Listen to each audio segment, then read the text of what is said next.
In the 1800s, the German physician Rudolf Virchow identified a triad of risk factors for thrombosis: endothelial injury, stasis, and hypercoagulability. The last category, hypercoagulability or thrombophilia, happens when the normal physiological balance between clot formation and clot lysis is tipped toward clot formation. Before going into the individual thrombophilia disorders, let's go through the normal coagulation system. The coagulation pathway is divided into an extrinsic and intrinsic pathway, which forms into a common pathway that ultimately forms a clot made of strong fibrin mesh. Let's start with the extrinsic pathway. It starts when trauma damages a blood vessel and exposes the cells under the endothelial layer, which have tissue factor in their membrane. Activated factor 7 binds to tissue factor, forming a complex that then binds to and activates factor 10. The intrinsic pathway starts when a circulating factor 12 activates factor 11, which then activates factor 9. Finally, factor 9 forms a complex with factor 8, and this complex binds to and activates factor 10. In the common pathway, activated factor 10 activates factor 5, which converts prothrombin to thrombin, or factor 2. Thrombin then converts fibrinogen into fibrin, which cross-links to form a fibrin clot. In order to regulate coagulation, the liver makes protein S, which activates protein C. Protein C inactivates factor 5 and factor 8. Finally, a protein called antithrombin 3 inhibits factor 10 and factor 2. The prothrombin time, or PT, assesses the extrinsic and common coagulation pathways, while the partial thromboplastin time, or PTT, assesses the intrinsic and common coagulation pathways. Alright, so you could imagine that increasing or decreasing certain factors in the coagulation pathway can lead to thrombophilia.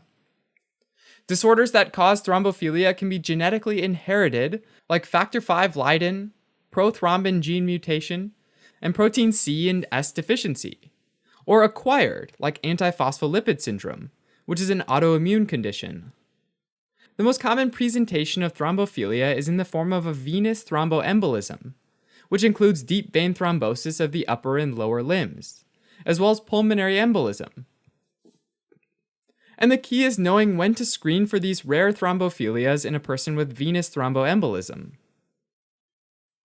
Risk factors include having it before 40 years of age, having more than one, or having a venous thromboembolism at an odd location, like in the mesenteric, cerebral, or portal veins. Another situation when screening for causes of thrombophilia is in a woman with recurrent miscarriages. Finally, the risk of having a venous thromboembolism in some of the thrombophilias can be quite low, but that risk can increase when there's an additional risk factor, like surgery, pregnancy, prolonged immobility, or oral contraceptive use. Alright, let's start with the inherited thrombophilias, the most common one being factor 5 Leiden. It results from an autosomal dominant point mutation in the gene encoding for factor 5, causing it to become resistant to inactivation by protein C. The best initial screening test is a clotting assay, in which the patient's plasma is extracted and activated protein C is added, but it fails to inactivate factor 5, causing the PTT to be prolonged. If this test is positive, factor 5 Leiden is confirmed by looking for the mutation in the factor 5 gene using PCR. Factor 5 Leiden is an inherited condition that only mildly increases the risk of recurrent venous thromboembolism. So venous thromboembolism prophylaxis with anticoagulants is not recommended in asymptomatic patients, unless the patient is in a high-risk situation, like surgery or pregnancy.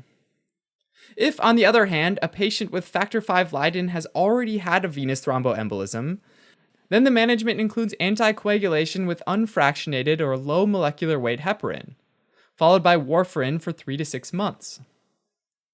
Next up is the second most common inherited thrombophilia, the autosomal dominant prothrombin G2021-0A mutation. This mutation involves the substitution of guanine for adenine at position 20210 in the non-coding region of the prothrombin gene, causing an increase in the circulating levels of prothrombin. The diagnosis is straightforward: using PCR to detect the mutation. And again, the management of venous thromboembolism is prophylaxis only in high-risk settings, and treatment only for individuals who actually have a venous thromboembolism. Alright, now onto protein C and S deficiency. Protein C and S are vitamin K dependent anticoagulant proteins that are made in the liver. In the presence of protein S as a cofactor, protein C acts by enzymatically inactivating factors 5 and 8. Warfarin is a vitamin K antagonist, and it prevents the synthesis of vitamin K dependent factors, including the procoagulant factors 2, 7, 9, and 10, as well as the anticoagulant factors protein C and S.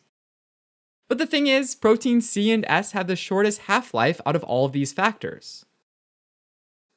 As a result, there's a transient period of time after starting warfarin in which the patient doesn't have much protein C and S, but still has adequate levels of factors 2, 7, 9, and 10.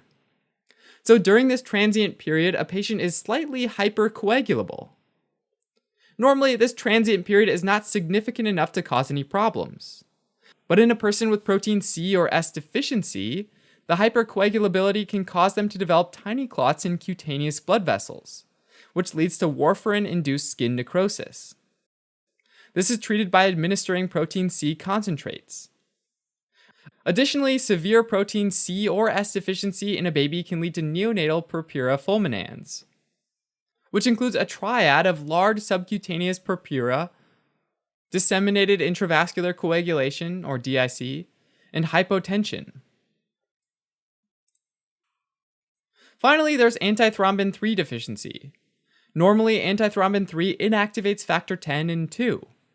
The medication heparin works as an anticoagulant by binding and increasing the activity of antithrombin 3. As a result, heparin causes a rise in the partial thromboplastin time, or PTT. In fact, it's normally possible to correlate the heparin dose with the expected increase in the PTT. But in a patient with antithrombin 3 deficiency, there isn't enough antithrombin 3 for heparin to target, and the rise in PTT is less than expected. Antithrombin 3 deficiency can be caused by an autosomal dominant mutation, but it can also be acquired in cases of nephrotic syndrome, where the patient loses protein like antithrombin 3 in the urine. Other systemic disorders that can cause an inherited thrombophilia include hyperhomocysteinemia, which more commonly causes arterial thrombosis, which can lead to a stroke in young individuals. Alright, on to the acquired causes of thrombophilia, the most important of which is antiphospholipid antibody syndrome. This is an autoimmune thrombophilia disorder caused by acquired antibodies against phospholipids, and it can happen as a primary disease or in the setting of an underlying disease, like systemic lupus erythematosus.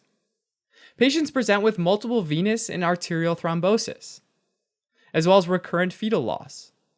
A unique skin manifestation is livedo reticularis, which literally translates to a blue net-like rash. It happens when small venules under the skin get obstructed by small clots and then dilate. The three antibodies associated with antiphospholipid antibody syndrome are anticardiolipin, anti-beta-2 glycoprotein 1, and lupus anticoagulant. Anticardiolipin and anti-beta-2 glycoprotein 1 antibodies can be measured directly using enzyme-linked immunosorbent-linked assay, or ELISA. On the other hand, lupus anticoagulant is quite possibly the worst misnomer in medicine. First, lupus anticoagulant antibodies are not indicative of lupus. Second, when lupus anticoagulant is inside the body, it actually acts as a procoagulant, which is why it's associated with thrombophilia. But it's called anticoagulant because in vitro, it actually acts as an anticoagulant and prolongs the PTT. And when a mixing study is done, which is when normal plasma is added to the tube, the PTT does not correct. To confirm the antibody's presence, a super cool sounding test called the Russell Viper venom test is done. This test assesses the ability of this snake's venom to induce thrombosis, which requires the presence of phospholipids. So if lupus anticoagulant were present, it would bind to the phospholipids and interfere with the venom's ability to induce thrombosis.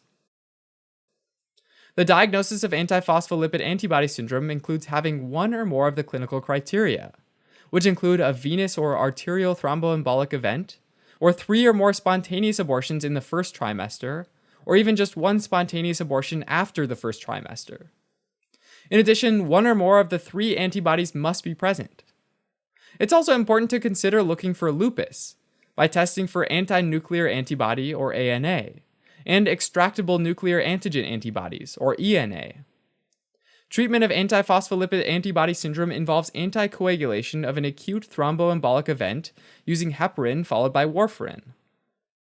Patients with antiphospholipid antibody syndrome and a history of a venous thromboembolic event should receive lifelong prophylactic anticoagulation.